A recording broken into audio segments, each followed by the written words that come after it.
నాడు సర్వశక్తి స్వరూపుడైన ఈ స్వామికి దేవేంద్రుడు దేవసేనతో వివాహం జరిపించిన ఈ రోజును శ్రీ సుబ్రహ్మణ్య షష్ఠిగా పిలుచుకుంటున్నాము. శ్రీ వల్లీ దేవసేన సమేత శ్రీ సుబ్రహ్మణ్యేశ్వర స్వామి వారికి భక్తులు కళ్యాణోత్సవములు, సహస్రనామ పూజలు అత్యంత వైభవంగా జరుపుతూ ఉంటారు.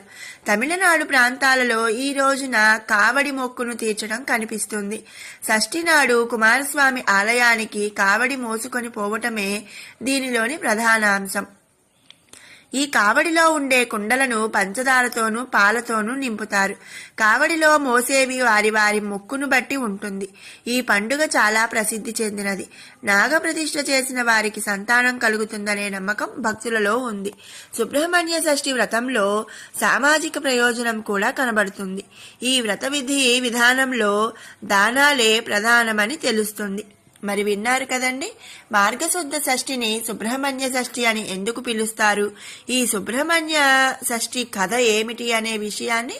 మీకు ఈ వీడియో నచ్చినట్టయితే లైక్ చేయండి, షేర్ చేయండి. అలాగే మరిన్ని అప్డేట్స్ కోసం మన ఛానల్ని సబ్స్క్రైబ్ చేసుకోండి. Thanks for watching.